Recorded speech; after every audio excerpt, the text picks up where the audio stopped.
Brother మీ పేరు? నా పేరు రాఘవేంద్ర బ్రో. రాఘవేంద్ర ఏం చేస్తుంటారు బ్రో? టీచర్ అండి. టీచర్. ఓకే, అంటే స్కూల్కా లేకపోతే కాలేజ్కి అండి, ఇంటర్మీడియట్ గానే స్కూల్కి కలిపి. ఓకే, ఎట్లా ఉంది ఇప్పుడు అమరావతి ప్రాంతానికి వచ్చారు, ఎలా ఉంది ఈ ప్రాంతాన్ని చూస్తుంటే ఏమనిపిస్తుంది అసలు? మన రాష్ట్రానికి పట్టిన జలగా పోయింది అనుకుంటున్నా. అభివృద్ధి బాగా ఫాస్ట్గా అవుతుందని భావిస్తున్నాను. ఎందుకంటే చూస్తున్నాను వచ్చేటప్పుడు దారిలో గత 5 సంవత్సరాలు రోడ్లు కూడా స్లేం డెవలప్ కాలేదు. అన్ని గుంటలు, స్విమ్మింగ్ పూల్ లాగా గుంటలు, అన్ని పెద్ద పెద్ద గుంటలు, టైర్లు బండ్ల టైర్లు పంచర్ అవడాలు అన్నీ అయ్యాయి. ఇప్పుడు రోడ్లన్నీ కూడా స్మూత్గా ఒక స్టాండర్డ్లో కడుతున్నారు.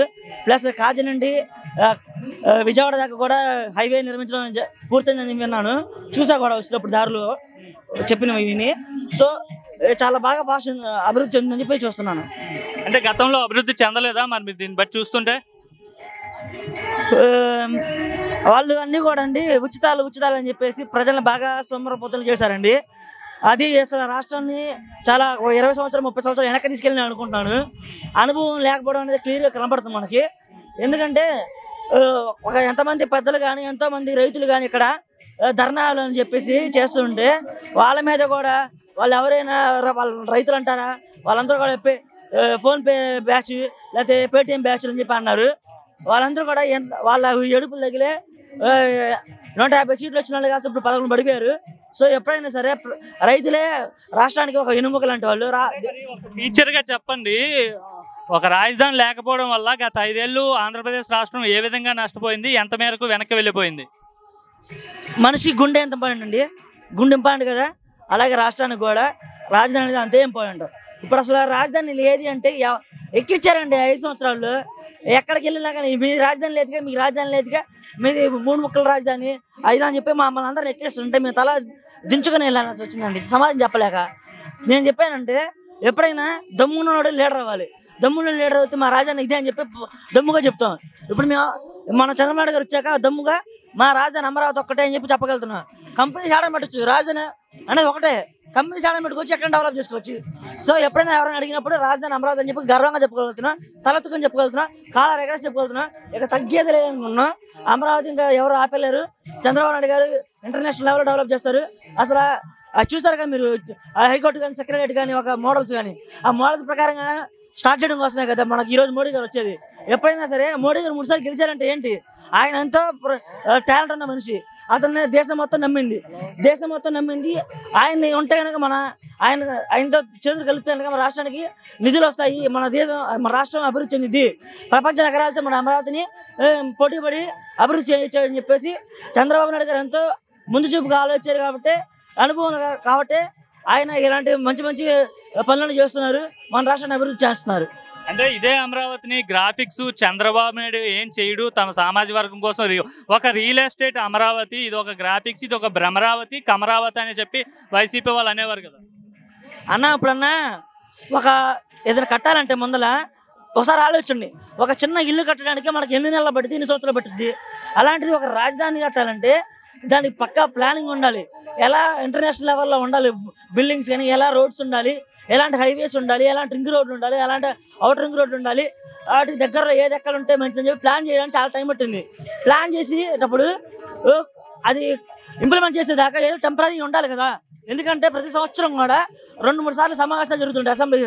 జరగాలంటే ఎక్కడ జరగాలి, అడగండి ఒక బిల్డింగ్ ఉండక. సో అప్పుడు టెంపరీ కట్టారు. సో చాలా మందికి ఏమైందంటే టెంపరీ కట్టాలని నెగిటివ్కి వెళ్ళి ఈ టెంపరీ కట్టారు పర్మనెంట్ కట్టాలి డబ్బులు పెట్టాయని చెప్పేసి అనుకున్నారు. కానీ ఇప్పుడు టెంపరీ అన్నగానే పర్మనెంట్ బిల్డింగ్ కట్టాక ఆ బిల్డింగ్స్ని వేరే వాటికి ఉపయోగిస్తా అని చెప్పి చంద్రబాబు నాయుడు గారు అన్నారు, లోకేష్ గారు అంటున్నారు. సో 2047 అని చెప్పి చంద్రబాబు గారు విషనరీగా ఇంకో మాట అన్నారు. సో అప్పటికల్లా కూడా మన రాష్ట్రం ప్రపంచ నగరాలతో పోటీ పడుతుందని నేను అనుకుంటున్నాను. అంటే ఓవరాల్గా చూసుకుంటే గత ప్రభుత్వంలో మంత్రుల పనితీరుకి ఇప్పుడున్న మంత్రుల పనితీరుకి తేడా ఏంటి? ఎప్పుడైనా సరే అండి, కమిటీ అనేది పైన సీఎం చెప్పిందే, పైన లీడర్ చెప్పిందే కిందకి ఎప్పుడు వెళ్ళటం కాదు, టూ సైడ్ ఉండాలి. ఎప్పుడైనా సరే పైన వాళ్ళు చెప్పింది కింద వాళ్ళకి వెళ్తుందా లేదా చూసుకుంటా, కింద వాళ్ళు ఏమనుకున్నారు, వాళ్ళకి కావాల్సిందండి ఎలాగ అయితే నచ్చుతుంది, ఎలా అయితే నచ్చదు, ఎలా అయితే లాభం, ఎలా అయితే నష్టం, ఎలా వెళ్తే వాళ్ళకి మంచిగా అందుతుంది అని చెప్పేసి అన్నీ కూడా ఉండాలి. కమిటీ అనేది ఎప్పుడైనా సరే అలా ఉండాలి. ఇప్పుడు నాకు అలా అనిపిస్తుంది, 2 విధాలుగా ఉంది. పోయినసారి అంటే ఓన్లీ 1 వేనే, ఇప్పుడు అన్నీ 2 వేస్ లాగా ఉన్నాయి. అంటే మంత్రులు గతంలో మాట్లాడిన తీరు కావచ్చు, అసెంబ్లీ సమావేశంలో మాట్లాడిన పద్ధతి, అంటే కొడాలి నాని కావచ్చు, చాలా మంది కొన్ని అది వాళ్ళు మాట్లాడేటప్పుడు టీవీ కూడా పెట్టలేకపోయామని చెప్పి ఇలా అనేవారు కదా, వాళ్ళ కోసం ఏం చెప్తారు? అనుభవం లేకపోవడానండి. అనుభవం ఉంటే కనుక ఎవరైనా సరే ఇలా చేయరు. ఒక చదువుకోని వ్యక్తిని, ఒక మూర్ఖంగా మాట్లాడే వ్యక్తిని ఎవరైనా సరే అంగీకరించరు. అలాంటి బూతులు మాట్లాడేవాడిని అసలు ఎమ్మెల్యేగా గెలిపించి తప్పు చేసామని చెప్పి చాలా మంది భావించారు అప్పుడు. సో అందుకని ఒకడు పాలు మొత్తంలో ఒక చిన్న విషం పడినా కానీ పాలు విరిగిపోతాయి, మనిషి విషయం ఒక చుక్క మింగిదేయాలి, చనిపోతాడు. సో అలాంటి ఎమ్మెల్యేలు ఉండటం వల్లనే వైఎస్ఆర్సీపీ ఓడిపోయిందని మేమంతా అనుకుంటున్నాం. మెహబూబా. ఎక్కడి నుంచి వచ్చారమ్మా? విజయవాడ నుంచి వచ్చారు. ఎలా అనిపిస్తుంది క్యాపిటల్ దగ్గరకు వచ్చారు కదా అమరావతి? మేము ఫస్ట్ టైం వచ్చాము అమరావతికి. బాగుంది, కానీ ఇంకా ఎక్కువగా డెవలప్ అయితే ఇంకా బాగుంది అనిపిస్తుంది. మరి గత 5 ఏళ్ళు మనకి రాజధాని లేదు కదా, సో ఇప్పుడు ఈ రాజధాని అనేది పూర్తయితే ఏ విధంగా మీకు బెనిఫిట్ అవుతుంది అనుకుంటున్నారు? ఇంకా జాబ్స్ కి ఎక్కువగా ఆపర్చునిటీస్ ఉంటాయి, ఇంకా డెవలప్మెంట్ ఎక్కువగా ఉంటే ఇంకా ఎక్కువగా కాన్ఫిడెన్స్ వస్తుంది అందరు స్టూడెంట్స్ కి. అంటే ఫ్యూచర్ లో మరి అమరావతి హైదరాబాద్ లో డెవలప్ అవుతుంది నమ్మకం ఉందా మీకు? అవుతుంది. ఎలా ఉంది మీ ఎడ్యుకేషన్ సిస్టమ్? ఎలా ఉంది ఇప్పుడు? లోకేష్ గారు విద్యాశాఖ మంత్రిగా ఉన్నారు కదా, లోకేష్ గారు విద్యాశాఖ మంత్రిగా ఉన్నారు, ఆయన పనితీరు కావస్తే ఎలా అనిపిస్తుంది? బానే ఉంది. మీరు చెప్పండి, పార్వతి. ఎలా అనిపిస్తుంది? అమరావతి వచ్చారు, క్యాపిటల్ ఏరియా. బాగుంది, మంచిగా ఉంది, మంచిగా బాగా డెవలప్ అయింది. గత 5 ఏళ్ళు మనకి రాజధాని లేదు, ఇప్పుడే రాజధాని వచ్చింది, మోడీ గారు ప్రారంభోత్సవం చేయబోతున్నారు. సో ఈ అమరావతి అనేది బాగా డెవలప్ అవుతుంది నమ్మకం ఉందా? నమ్మకం ఉంది. ఎలా ఉంది? చంద్రబాబు గారు ముఖ్యమంత్రిగా ఉన్నారు, ఎలా పనిచేస్తున్నారు? మంచిగా పనిచేస్తున్నారు అతను. అన్న మీ పేరన్నా? నా పేరు చక్రి అండి. చక్రి, ఎలా ఫీల్ అవుతున్నారు? ఈరోజు రాజధాని మళ్ళీ రీస్టార్ట్ అయింది మోడీ గారి చేతుల మీదుగా. ఆంధ్రాకి కూడా ఇప్పుడు ఏకైక రాజధాని అమరావతిగా మరి అవుతుంది కదా, ఏమనిపిస్తుంది అసలు? హ్యాపీగా ఫీల్ అవుతున్నాం. మళ్ళీ కొత్త రాజధాని వస్తుంది. మాకు కూడా మా ఫారెస్ట్ డిపార్ట్మెంట్కి కూడా ఒక ఆఫీస్ అంటూ లేదు. అక్కడి నుంచి వచ్చాక మేము యాక్చువల్గా ఉమ్మడి ఆంధ్రప్రదేశ్లో వర్క్ చేసాం, హైదరాబాద్లో.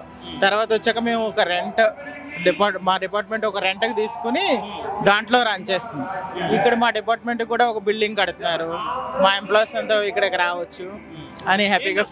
గత 5 ఏళ్ళు మనకి రాజధాని లేకపోవడం వల్ల అసలు ఏ విధంగా లాస్ అయ్యాం, ఏ విధంగా ఇబ్బందులు పడ్డాం, ఏం చెప్తారు? ఇబ్బంది అంటే ఉందండి, చాలా ఇబ్బంది. ఎందుకంటే వన్స్ మనం వచ్చేసాక మనకంటే ఒక రాజధాని ఉండాలి, మనకంటే ఒక ప్లేస్ ఉండాలి. మన రాష్ట్రం మనకి సపరేట్ అయిపోయాక మనకు కావాల్సిన సదుపాయాలన్నీ మనకి ఎగ్జాక్ట్గా ఉండాలి. అలాంటివన్నీ లేకుండా మనం చాలా ఇబ్బంది పడ్డాం. మోడీ గారు వచ్చారు కదా, ఏం చెప్తారు? మోడీ గారి కోసం చాలా నిధులు ఇస్తున్నారు. ఈరోజు 49,000 కోట్లకు సంబంధించి అభివృద్ధి కార్యక్రమాలకి పనులు స్టార్ట్ అవుతున్నాయి. స్టార్ట్ అవుతున్నాయండి, ఇప్పుడే స్టార్ట్ అవుతుంది కదా. మనం వన్స్ స్టార్ట్ అయ్యాక అవి బిల్డింగ్ కన్స్ట్రక్ట్స్ అయ్యాక అప్పుడు చెప్పగలదు ఎంతవరకు అభివృద్ధి అయిందని. ఈ టెన్యూర్లో రాజధాని పూర్తవుతుంది అంటారా?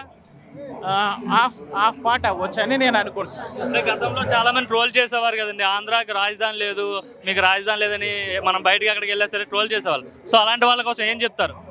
అలా ఏం లేదు, రాజధాని ఉంది, మనది కూడా మనకు కూడా ఆర్థికంగా బలమైన రాష్ట్రం, అలాంటి ప్రాబ్లం ఏమీ లేదు. మనం బిల్డప్ చేసుకోవాలంటే చేసుకోవచ్చు. కొన్ని కారణాల వల్ల ఆగిపోయింది.